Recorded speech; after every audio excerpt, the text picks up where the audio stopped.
বাংলাদেশের মানুষ রক্ত দিতে জানে, বাংলাদেশের মানুষ প্রতিরোধ করতে জানে, বাংলাদেশের মানুষ কোন ধরনের ভয় ভীতিকে তোয়াক্কা করে না। এই আপনারাও যদি ওই ব্যবসায়ীদের বিরুদ্ধে, ওই জনগণের বিরুদ্ধে, ওই সাধারণ মানুষের বিরুদ্ধে অবস্থান নেন, তাহলে আপনাদের পরিণতিও ওই আওয়ামী লীগের মতো হবে ইনশাআল্লাহ। গতকালকে ওই মিছিল শুরু হওয়ার আগে যখন মানুষ একত্রিত হচ্ছিল, তখনই অতর্কিতভাবে ওই ব্যবসায়ীদের উপর, ওই চাঁদাবাজদের বিরুদ্ধে যারা সচেতন, যারা সচেতন কণ্ঠ হিসেবে বলিষ্ঠভাবে ভূমিকা রাখছিল, তাদের উপর অতর্কিত হামলা করেছে। আপনারা দেখছেন কিনা?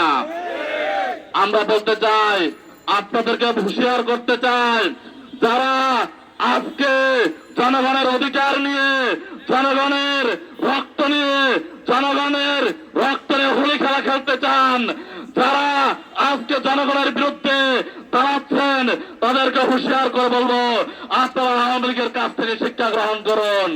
গত 17 বছর আওয়ামী লীগ যে জুলুম করেছে, যে নির্যাতন করেছে, চাঁদাবাজি থেকে শুরু করে, লুটপাট থেকে শুরু করে, দখল বাণিজ্য থেকে শুরু করে যে অপকর্ম করেছে, আজকে আওয়ামী লীগের মতো এই ফ্যাসিস্ট 17 বছর যারা মানুষকে জিম্মি করে রেখেছিল, মানুষের কণ্ঠ রোধ করে রেখেছিল, তারা কি বাংলাদেশে তাদের ঠাঁই হয়েছে? তারা কি আজকে আছে? আজকে তারা তাদের স্বপরিচয় নাই।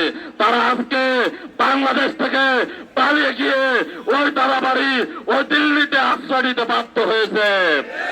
আমরা আপনাদেরকে বলবো, আপনারাও যদি ওই ব্যবসায়ীদের বিরুদ্ধে, ওই জনগণের বিরুদ্ধে, ওই সাধারণ মানুষের বিরুদ্ধে অবস্থান নেন, তাহলে আপনাদের পরিণতিও ওই আওয়ামী লীগের মতো হবে ইনশাআল্লাহ। বাংলাদেশের মানুষ রক্ত দিতে জানে, বাংলাদেশের মানুষ প্রতিরোধ করতে জানে, বাংলাদেশের মানুষ কোন ধরনের ভয় ভীতিকে তোয়াক্কা করে না।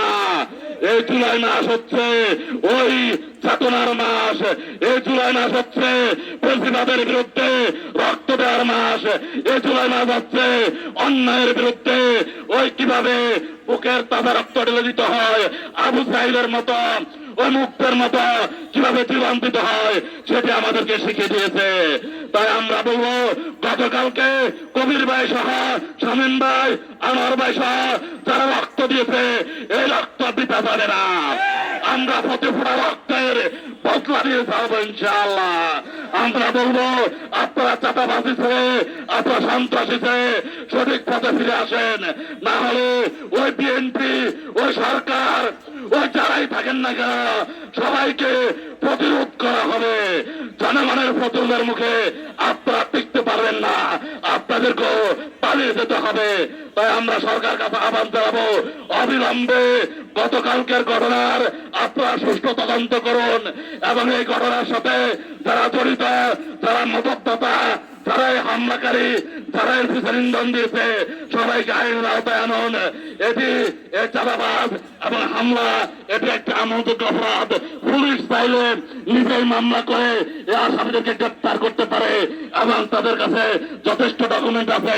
আমরা আইন শৃঙ্খলা বাহিনীকে বলবো, আপনারা আওয়ামী পেটিওয়ালাদের মতো ভূমিকা পালন করবেন না, তাহলে জনগণের প্রতিরোধের মুখে পড়বেন।